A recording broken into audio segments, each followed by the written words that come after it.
जील financial services के senior vice president Gaurang Shah भी जुड़ गए हैं। गौरांग, स्वागत है आपका कॉर्पोरेट कनेक्शन में। और जैसे जैसे आज का कारोबारी सत्र अपने अंतिम फेज की ओर बढ़ता हुआ दिखाई दे रहा है, बाजार थोड़ा सा हल्का हो रहा है। उच्चतम स्तर से खासतौर से हम देख रहे हैं कि अब थोड़ी मुनाफा वसूली, जो हमेशा से हम देख रहे हैं कि बाजार हाई जाता है और वहाँ से एक प्रॉफिट बुकिंग आनी शुरू हो जाती है।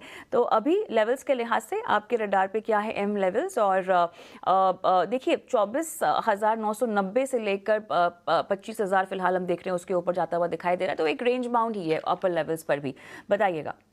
और बाजार को लेकर के एक रुख ये बताया था कि अगर 25,000 के ऊपर निर्णायक तरीके से बंद स्पॉट निफ्टी में हमें देखने मिलता है, तो फिर ऊपर के तरफ के दायरे में 25,200 और 25,400 के स्तर भी हमें देखना वाजिब होगा।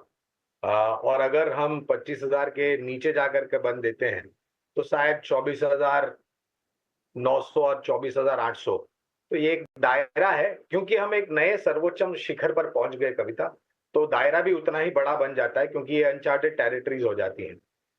क्षेत्र के आधार पर मेरे ख्याल से आपको हरकत आती हुई दिखाई देगी। एफएमसीजी कंपनियां, पावर से जुड़ी हुई कंपनियां, और शायद थोड़ा बहुत योगदान आपको वित्तीय क्षेत्र से भी आता हुआ दिखेगा, खास करके सरकारी बैंकों से नतीजे अच्छे आए थे। तो 25,000 के ऊपर बंद स्पॉट निफ्टी में शायद आपको और भी ऊपर की तरफ के दायरे दिखा सकता है।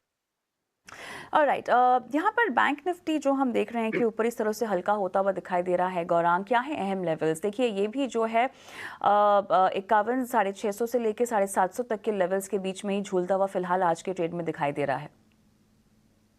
तो निजी क्षेत्र के बैंक का योगदान थोड़ा बहुत कम आ रहा है, इसलिए बैंक निफ्टी या निफ्टी बैंक ऊपर की तरफ टिकने में हमें थोड़ी बहुत मुश्किल हो रही है।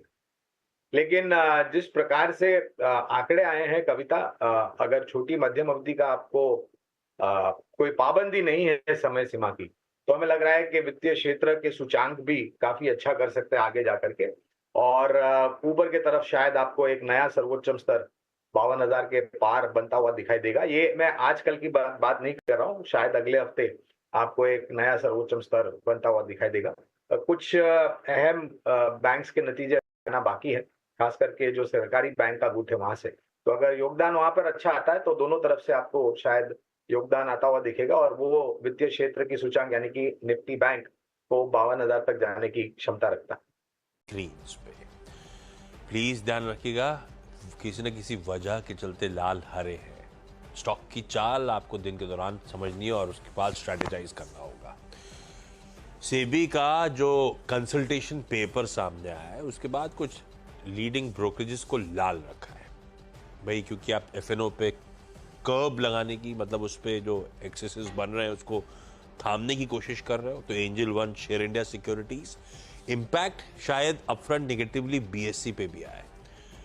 पर थोड़ा सा अगर डीपर थॉट रखें तो शायद एक लेवल प्लेइंग फील्ड दे रहा है बीएससी को एनएससी के साथ कंपीट करने के लिए।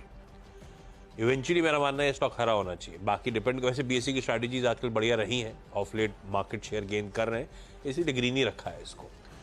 PNB housing finance large trade के अपडेट्स के बाद, वेदांता वो मर्जर के क्रेडिटर्स का नॉट मिलने के बाद, टोरेंट पावर के अच्छा Q1, इवन जाइगिल और गेल के अच्छे Q1 परफॉर्मेंसेस पे हरे। नवीन फ्लोरीन मार्जिन कॉन्ट्रैक्शन है, ऑपरेशनली थोड़ा सा वीक क्वार्टर इसलिए लाल।